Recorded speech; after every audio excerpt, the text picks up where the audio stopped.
So here I have a function. I'm going to work with these. Here let's let z equal f of xy, and here my function is 3x squared minus 2xy cubed plus 1. So first I would like to find f sub xx. So before I can jump straight into the second derivative, I need the first order partial derivative as well. So I need, first of all, f sub x of xy.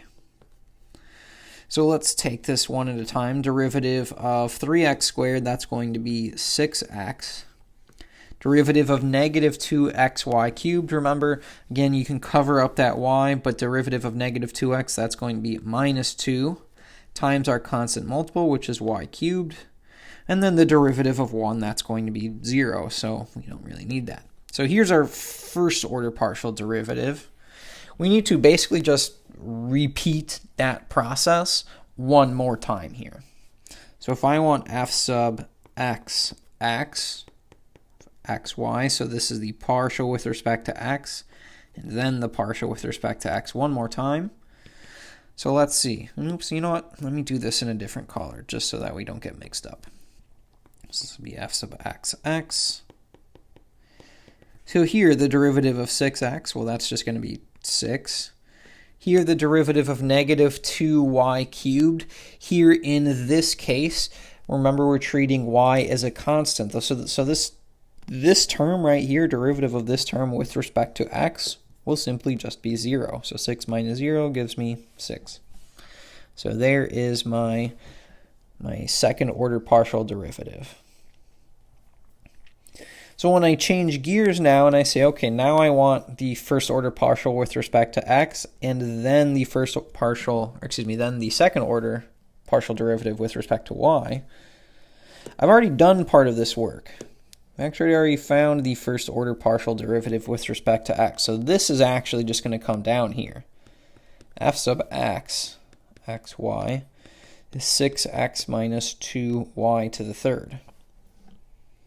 So now I've done the partial with respect to x. The only thing that remains now is the partial with respect to y. So we'll get my different color out. F sub xy, x comma y. So here, this time I'm treating I'm treating x as a constant. I want the derivative of y. So 6x, I'm treating that like it is a constant. The derivative of any constant is 0. Minus, over here, derivative of 2y to the third, that should be minus 6y squared using our power rule, so we have negative 6y squared.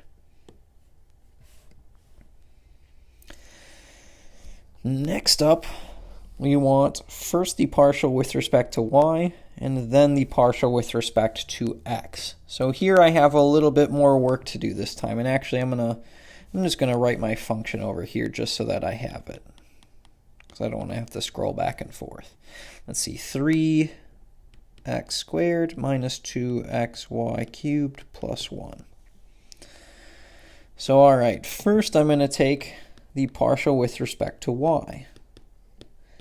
And here, let's see, 3x squared, I'm going to treat that like it's a constant.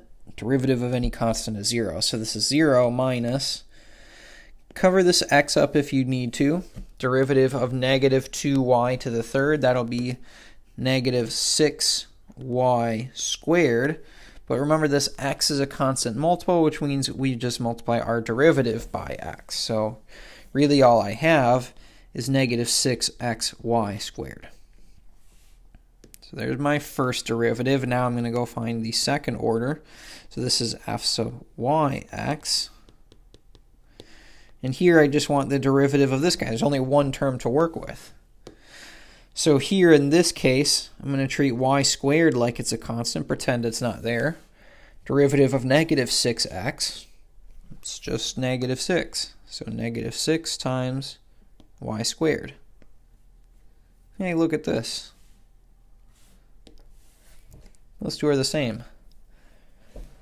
It turns out that this is a property of these two that I don't remember exactly the circumstances. It's not anything you need to know, but I think it's for continuous functions. If you're working with continuous functions, then this fact is true. You can reverse the order of the partial derivatives with respect to y and x and end up with the same thing.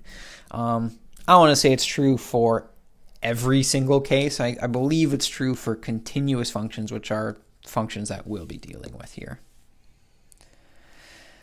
Lastly here, I want the partial with respect to y and then the partial with respect to y one more time. So let's see, f sub y. Actually here, let's do this. Let's just bring this guy down. So let's see, we said this ended up as negative 6xy squared. If I want the partial derivative with respect to y again, here I should have minus 12xy. So here is my last second order partial derivative. Notice here, negative 12xy, that absolutely does not match the second order partial derivative with respect to x of 6. So just be careful. The two middle ones will usually match up, but that is not true for f sub xx and f sub yy. These two will not be the same.